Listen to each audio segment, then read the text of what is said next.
سے اللہ رب ذوالجلال فرمائی قل اوے ورت پیغمبر ان کان آباؤکم و ابناؤکم و اخوانکم و ازواجکم و عشیرتکم کچرت ستاسو پلاران نیکونا ستاسو بچی اولادونا ستاسو رونا ستاسو خزی او ستاسو قبیلی و اموالو نقترقتموها او ستاسو اغا مالونا چی تاسو اغا گٹلی دی و تجارتن تخشون کسادها ستاسو تجارتونا کاروبارونا منڈیانی چی تاسو دا غیر دا نقصان نیرے گئی یر کز جہاد تلال شم دا مالونا بخراب ش دا کاروبارونا بمی خراب ش و مساکن ترزونها احب الیکم من اللہ و رسول ستاسو کورونا ستاسو محلات ستاسو غلیلی مانائی تاسو تا احب الیکم من اللہ و رسولی دا اللہ و رسول نزیاد تاسو تر دیسی زن محبوبی را دیسر محبت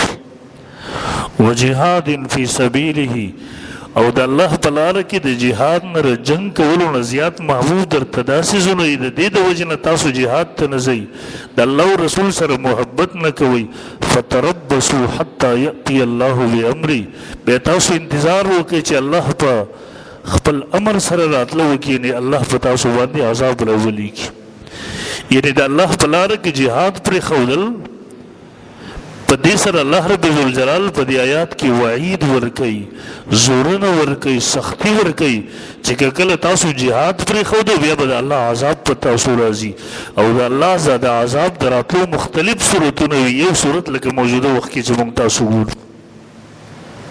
دویم سے فرمائی یا ایوہ الذین آمنوا اے مومنانو ما لکم اذا قیل لکم انفروا فی سبیل اللہ سشویدی بتاسو باندی کلچ تاسو دویلے شیچ دا اللہ پلارہ کیوزی جہادو کی دشمن سر وجنگی اسا قلتم الالرد تاسو بزمکی باندی درون بار شی بوچ شی یعنی تاسو بزمکی کی خخ شی بید جہاد طرف تنزی ارزیتم بالحیات الدنیا من الاخرہ اے تاسو دا آخرت با مقابلہ کی دنیا پا جون باندی رازی شوی نو اللہ فرمائی فما متاع الحیات الدنیا فما متاع الحیات الدنیا الا قلیل من الاخر فما فی الاخرت الا قلیل دا دنیا جون دا آخرت پا مقابلہ کی دا دیر لگ دے مختصر دے دیر لگ سار جون دے تاسو لسرنگی سودا کوئی الا تنفروا يعذبكم عذابا علیما کر اللہ بلارہ کی جہاد تو ونوتی اللہ بسخت عذاب در کی وَيَفْسَبْلِلْ قَوْمًا غَيْرَكُمْ وَلَا تَزُرُوجِ اللہ بس تاسو بزے بل قوم لاولی گی تاسو اللہ تیس نقصان نشے رسولے خپل نقصان کوئی پا جہاد پر خودو سارا خپل زان تباہت و تباہی و حلاکت سر مخامخ کوئی پا جہاد پر خودو سارا وزدی ایتونو کہ اللہ رب ذوالجلال پا جہاد پر خودو سر و پکور کی پکیناستو دا جہاد با وقت کی چکلہ پا مسلمانانو پرس چی پا دغا سے وقت کی دا جہاد نا مخ اڑولو باندے اللہ سخ وعید ذکر کرلے دا سخت زورنے با دی آیات کی ذکر کرلے دا او یو بل زید درہم زگی کی اللہ رب ذوالجلال ذکر کئی دا تبوک جنگ و سخت گرمی ہوا کجوری پخشوی وی دا عرب و ٹول ما دارو مدار دا تجارت پر کجور و باغونو باندیو نبی علیہ السلام اچانک حکم ہوگو تبوک طرف تا تک دے سخت دشمن دے اگر طرف تا سخت گرمی دا تجارتون تباہ کی گی دغه سے دا عربو گرمی بتاسو لیدلی دغه سی گرمی نوی دا زمان دا خو بتاسو بیو بخی آغا گرمی چه پکی دا پلسٹک سیزون ولی کی گی دغه سی گرمی اگر نور دا انسان دا بدن کی لنوزی منافقانو سو ویلا ویلا تنبرو فی الحر مسلمانانو دل پدا گرمی کی موزی تاسو مازغه خراب شوی دی پدا گرمی کی جہاد توزی اللہ جواب ور قل نار جہنم اشد حرا ورطوئے دا جہنم اور دا دنیا دا ورن دیر سخت دیر تیز دے تاسو ردی گرمی نزان بچ کے وی جہاد تا نزی دا جہاد نپاتی شوی سوچو کے ردی پا بدل کے برت آخرت ور ملاوی کی او چی کم خلق دا جہاد نپاتی شو نبی علیہ السلام تا اللہ حکم ہوگو پا دا موقع چی پاتی شو ایندک تاستر جہاد تزیمے پریگا دا او دیم حکم لگا ولا تصلی علی احد منهم ماتا ابدا ولا تقوم علی قبر د دیونه چې څوک مړ شو په قبر باندې مودرېږي مونږ جنازې مه کوه دومره سخت وعید او حکم راغی یو چا چې جهاد پرېښود او پیغمبر د هغه جنازه مه کوه قبر ته مه ورځه او څلورم ځای نبي علیه السلام فرمایي یو کس په مړ شو د دنیا نه لاړو، نه خو جهاد کړی دی، نه په زړه کې دا تمنا او اراده و چې زه به جهاد کوم که جهاد راغی. د سره خواهش او اراده هم نه ده پاتې شوي. نبی علیہ السلام فرمایي دا سړی په دې حالت کې مړ شو، دا منافق مړ شو.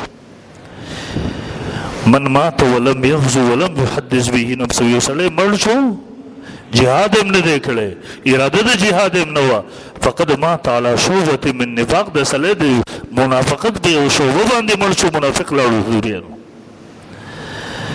یعنی کم سړي چې د جهاد جذبه هم نه لرله، جهاد هم نه و کړی، د سره د سوچ کې هم دا پریزه نه راتلله، په دې حالت کې د دنیا د منافق لاړو. او دغسې یو بل حدیث کې راځي، نبی علیہ الصلوۃ والسلام فرمایي چا چې جهاد هم نه وي کړی، د جهاد اراده هم په زړه کې نه وي، په دغسې حالت کې د دنیا نه لاړو، د دین ناقص دی، کوتاه دی، د دین پوره نه دی، په دغسې حالت کې لاړو. نبی علیہ السلام وفرمیل من لقی الله بغیر اثر من جهاد، څوک چې د الله سره ملاقات شو، ملاقات یې وکړو، یعنې دی مړ شو، د الله سره ملاو شو، په ده د جهاد هېڅ اثر نه و، نه جهاد کړی دی، نه د مجاهد سره تعاون کړی دی، نه په زړه کې اراده د جهاد، زخم د جهاد پې نشته دی، دوړه د جهاد پې نه دی لګي، هېڅ اثار ورباندې نشته دی. نبي علیہ السلام وفرمیل لقی الله وفیه سلما، دا سړی به په داسې حالت کې د الله سره ملل شي، د دین به ناقص وي، کوتاه به وي، په دغسې حالت کې به د الله سره میلاو شي.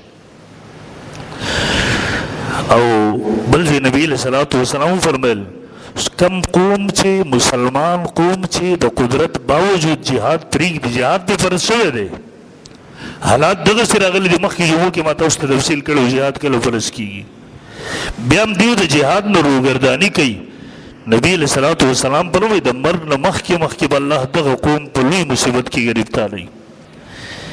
ابو داود شریف کې دا حدیث موجود دی، نبی علیہ السلام من لم یغزو ولم یجهز غازیا، چا چې غزا مو نه کړه، جنګ یې ونه کړو، یو مجاهد ته د جنګ سامان هم برابر نه کړو، او یخلف غازیا پی اهله بخیر، د مجاهد د اهل و عیال تپوس هم ونه کړو، د هغې خیر ښېګڼه هم ونه کړله، اصابه الله بقاریة قبل یوم القیامه، الله به دې سړي ته د قیامت نه مخکې خامخا یو لوی مصیبت وررسي. یقین وکړه مسلمان قوم نن په دغسې حالت کې پروت، دغه لوی مصیبت سره من حیث القوم پوره امت مسلمان مخامخ دی، دغه سخت مصیبت د لاندې ژوند دی، یو مصیبت راځي بل ځي. او بل ځای نبي علیہ الصلوۃ والسلام وفرمیل مسلمان چې کله جهاد پرېږدي نو د ذلت سره به مخامخ شي. نبي علیہ السلام په یو موقع د څو څیزونو تذکره وکړله، یو څیز بل به یې وفرمیل وترکتم الجهاد سلط الله علیکم ذلا، تاسو که جهاد پرېښودو، جهاد در باندې فرض شوی دی، په دې وخت کې هم د جهاد نه روګرداني وکړله، الله به په تاسو باندې ذلت مسلط کړي، لا ینزع حتی ترجعوا الی دینکم، الله به دغه ذلت د دې مسلمان قوم نه نه لرې کوي تر څو پورې چې د خپل دین ته واپس شي، د جهاد پرې زره وخت. گویا په جهاد پرېښودو سره مسلمانانو باندې اجتماعي ذلت مسلط کېږي، په جهاد پرېښودو سره د جهاد نه مخ اړول گویا دا د دین نه وتل دي، او مسلمان به د ذلت نه کله وځي، مسلمان به د مشکلاتو نه کله وځي تر دې چې د خپل جهاد ته واپس شي، د جهاد هغه جذبې په زړونو کې را بیداره شي. هسې تاسو په دا دوه درې حدیثو باندې غور وکړئ، ذلت به مسلط شي. نن تاسو په د پوره دنیا کې صورتحال وګورئ، مسلمان ملکونه په دنیا کې قومونه زیات دي، وسایل زیات دی، طاقت شته دی، د دې باوجود مسلمان د کافر غلام دی. څه وخت چې کافر غواړي په مسلمان ملک باندې حمله ورکېږي او دومره په بېدردۍ سره مسلمانان شهیدان کوي، ملکونه یې ورانوي چې یقین وکړي دغه څوک د حیواناتو سره مړه کوي. وجه څه ده؟ په مسلمانانو کې اتفاق نشته دی، نمبر 1. دویم نمبر مسلمانان د جهاد د فریضې نه من حیث القوم مسلمانان هغه غافله شوي دي. تاسو په دنیا کې وګورئ، په دې وخت کې 50 اسلامي ملکونه دي، 50. دویم نمبر هوایي او دریابي لارې د مسلمانانو سره. یقین وکړه که مسلمانان وغواړي نن د ټوله دنیا فضایي هوایي او زمینی لارې سمندري دیوبند، زمینی لارې د دې سره دي، سمندری لارې الله مسلمانانو ته ورکړي دي، هوایي لارې مسلمانانو ته ورکړي. که دا مسلمان وغواړي د پوره دنیا سیستم د په یو ورځ کې جمع کولی شي، لیکن کله چې په دې مسلمانانو کې اتفاق راشي او بهادري پکې راشي. دریم نمبر تاسو وګورئ، نن ذخایر دا 3 سوزونه دي، لوی طاقت، تیل دی، گیس دی، معدنیات، کویله، دا ټول سیزونه اکثریت الله مسلمانانو ته ورکړي دي. دا د مسلمان ملکونو سره دي. مسلمانان د اقتصاد په حواله سره مضبوط دي، د لارو په حواله سره مضبوط دي، په تعداد کې زیات تر دې باوجود مسلمانان د مشکلاتو سره مخامخ دي. وجه څه ده؟ مسلمان قوم کې اتفاق نشته دی. نمبر 1. دویم نمبر، مسلمانان د فریضه جهاد نه غافل شوي دي. دا مرګ دیو دسته عجیبه څه ښکاري ته به چې بس د هر څه تباه کېږي. هغه جهاد د فریضې نه د غفلت په وجه مسلمانان د دغسې حالاتو سره مخ. نن څه حالات دی تاسو وګورئ، یو مسلمان ملک راباسي کې اټم بم جوړوي، ټول کافران پرې تا د چا نه تپوس کړی دی چې دی اټم بم جوړوي؟ کاشکې به دې مسلمانانو کې اتفاق وی، دې مسلمانانو د جهاد فریضه نه وی پرېښي، دیو به ورنه تپوس کړی وی چې تا ته چې اجازه درکړی دی چې دی اټم بم جوړوي؟ تا په خپله جوړ کړی دی، زه د خپلې دفاع دپاره اټم بم جوړوم، ته زما لاس نیسې. وجه څه ده؟ محترم وجه هم دغه ده، موږ د خپل دین نه ډېر لرې شوي یو، دین زموږ لرې پاتې شوی دی. یو ډېر لوی عالم تېر شوی دی، حضرت مولانا شکیب ارسلان صاحب رحم الله د مصر یو لوی عالم دی. هغه په خپل کتاب کې لیکي، وایي زه یو شپه په دې سوچ کې وم، الله وسایل دې مونږ ته راکړي مسلمانانو ته، اکثریت زمونږ دی، اهمې لارې زمونږ سره دي وسایل، بیا نن مسلمان مغلوبه ولې دی، ذلیله ولې؟ ویل جړل په دې جړا په حالت کې ویده شوم. ویل ابوبکر صدیق رضی الله تعالی راته په خوب کې راغی. ویل ما ورته ویل ما ابوبکر صدیق ویل چې په مسلمانانو څه شوي دي، دا ولې مغلوبه دي؟ ویل ما ته ابوبکر صدیق رضی الله تعالی جواب راکړو، د هغې وجه دا ده، مسلمان بادشاهان با اثر خلک، مسلمانان بادشاهان هغوی په دین او په قرآن باندې عمل پرېښی دی. دویم نمبر، هغوی د کافرانو تابعداري او پیروي او تقلید شروع کړی دی، د کافرانو پر نقش و قدم باندې روان دي. او دا یقیني خبره هم ده. نن تاسو وګورئ، یقین ہو کہ مسلمان حکمران ته تر اسلام خبره وکړه، اسلامي نظام خبره. نن د کافرانم اسلام خو مني، خو د روجې زکات حج پورې بلی، اسلام په تور د نظام باندې کافر هم نه مني، مسلمان هم نه مني. څنګه چې اسلام په تور د نظام باندې کافر ته نه دی قبول، دغسې اسلام په تور د نظام باندې مسلمان بادشاهانو ته هم نه دی قبول، بلکې دغه کافرانو نه زیات په مسلمانانو بادشاهانو باندې بدلګېږي. اول دریم نمبر یې راته وفرمیل، ابوبکر صدیق رضی الله، دا د الله د فتح او د نصرت وعدې چې دي، دا د هغه چا سره دي چې په دین او په قرآن باندې عمل کوي. ستاسو ذهن کې یو اشکال راځي، چېرې د کافر خو هم په قرآن عمل نه کوي، بیا هغه غالب ولیدي. نو جواب دا دی چې کافرانو ته خو الله مهلت ورکړی دی که نه، آخرت کې خو د هغوی لپاره همیشه تباهي ده. خو مسلمان قوم چې کله د قرآن نه لرې شو، د دین نه لرې شو، د الله هغه د نصرت وعدې ختمې شوې د مسلمان سره. دا عالم وایي، ویل ما ابوبکر صدیق رضی الله تعالی ته په دا خوب کې وویله چې مسلمانان په قرآن څنګه عمل نه کوي، حکمرانان څه طریقې سره پرې عمل وکړي، طریقه راته ووایه. وایي ما ته په طور د مثال ووایه، مثلا په قرآن کې دا وړوکی صورت دی سوره اخلاص، که مسلمانان په دې عمل وکړي، مسلمانانو سر به بیا اوچت شوی ولیږي. ویل زه چې پاڅېدم، ما په دې سوره اخلاص کې سوچ کوو چې دا خو یو وړوکی صورت کې په دې کې څه خبره ده. شکیب ارسلان صاحب هغه وایي 3 خبرې ما ته په سوره اخلاص کې ملاو شي. اول نمبر، قل هو الله احد، ووایه الله ایک یو دی، هغه سره څوک شریک نشته دی. ویل په دې کې اشاره ده کاش کې مو مسلمانانو کې یووالی راشي، اتفاق او اتحاد راشي. ګورئ اسلام چې کوم تصور ورکوي په پوره دنیا کې یو بادشاه خلیفه، د هغې د لاندې ریاستونه، نن مونږ یې په څومره حصو کې تقسیم کړي یو.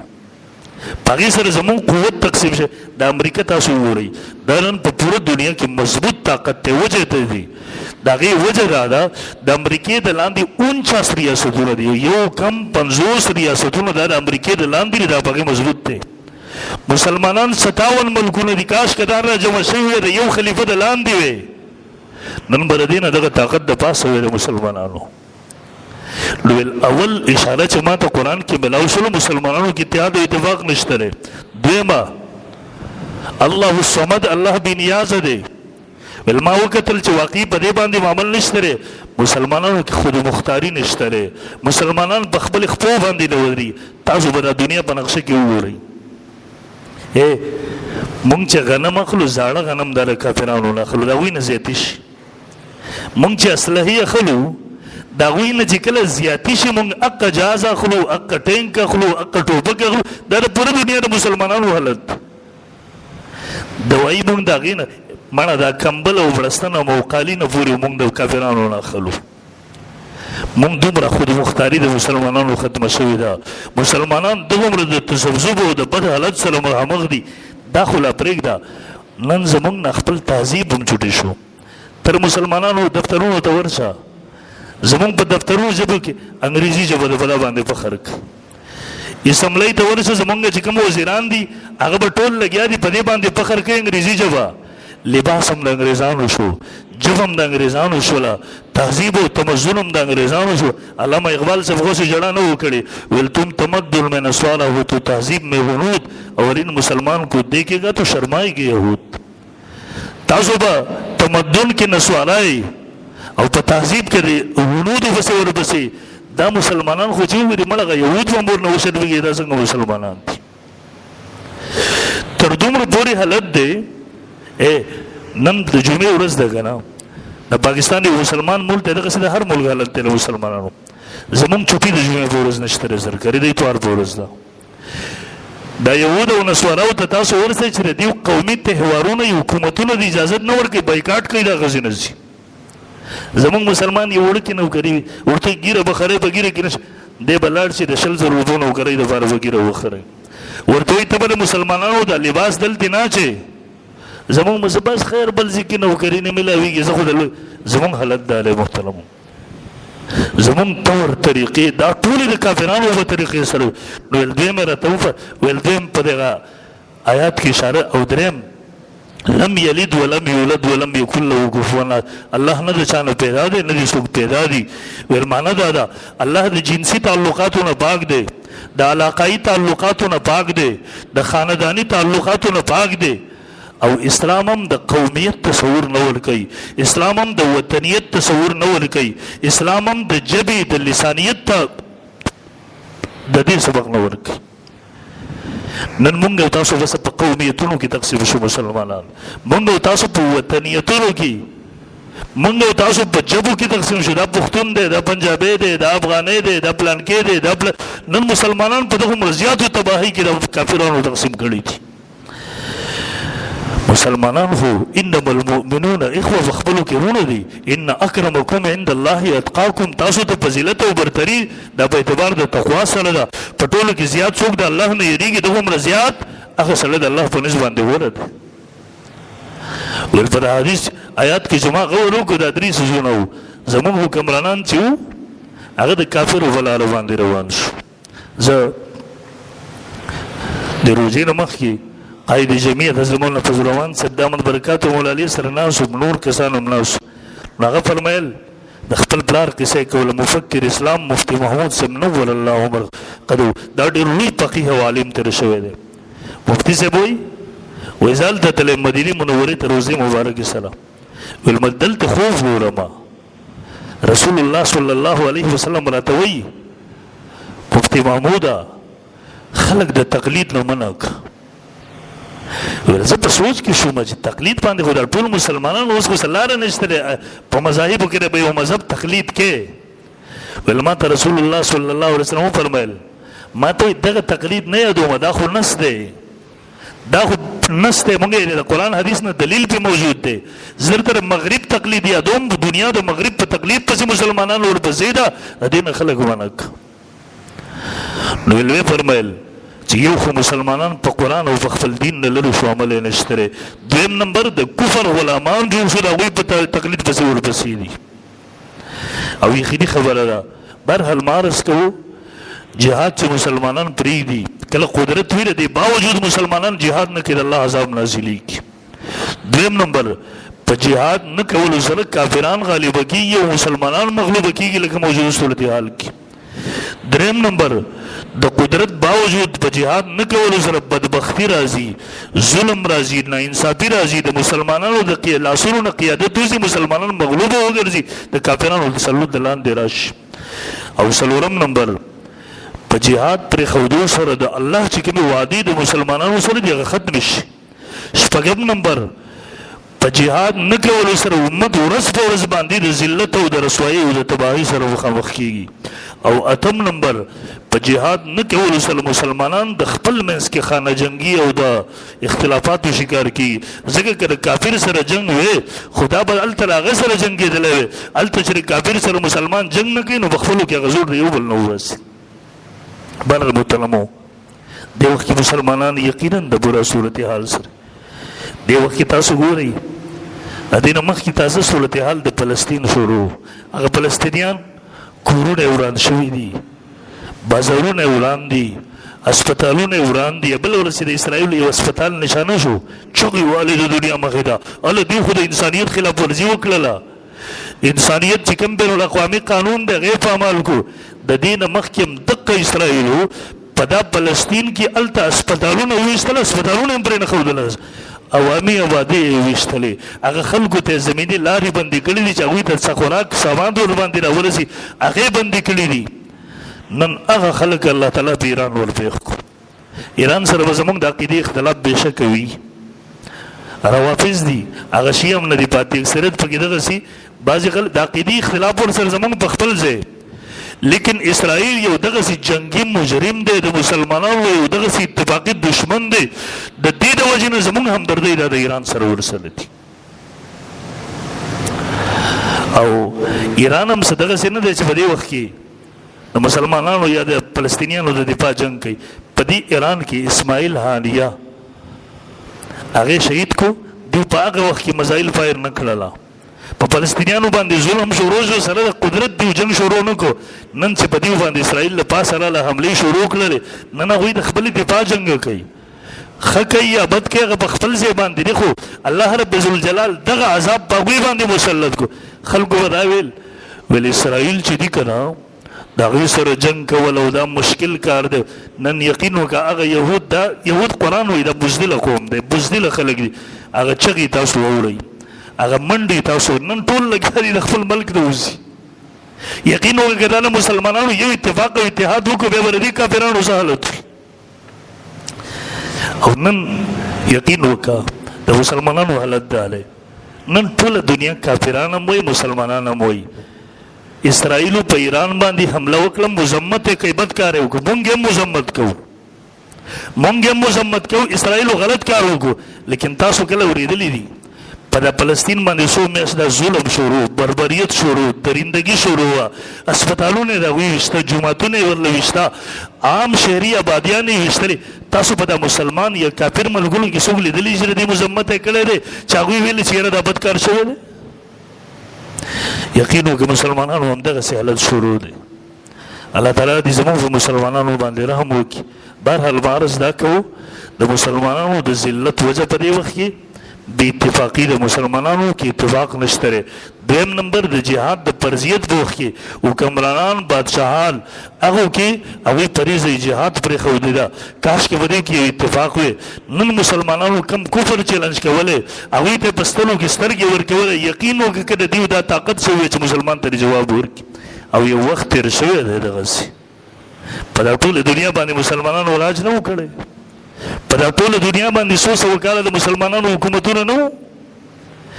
دې سیند ته، دې پېښور ته، دې افغانستان ته هغه خلک نه ورسېدل، هغوی سره کومه ټکنالوژي ورسره وه، اتحاد ورسره و، اتفاق ورسره و، د جهاد جذبه ورسره وه. مسلمانانو د الله په کتاب به د الله په دین باندې عملو. نن مونږ او تاسو کې کافرانو کې فرق څه کېږي؟ بس دا له مسلمانانو ملک دی، دا له کافرانو ملک دی. ورنه کوم رسم و رواج چې د هغوی دی هغه رسم و رواج زمونږ دی، کوم طور طریقې چې د هغوی دي هغه طور طریقې زمونږ دي، کوم ژوند او زندګي چې هغوی څنګه تېروي دغسې مونږ تېرو، کوم د بغاوت زندګي چې کافر تېروي هغه د بغاوت زندګي مسلمان تېروي. نو د الله هغه وعدې اوچتې شوې د مسلمانانو سره. مسلمانانو په څه وشو؟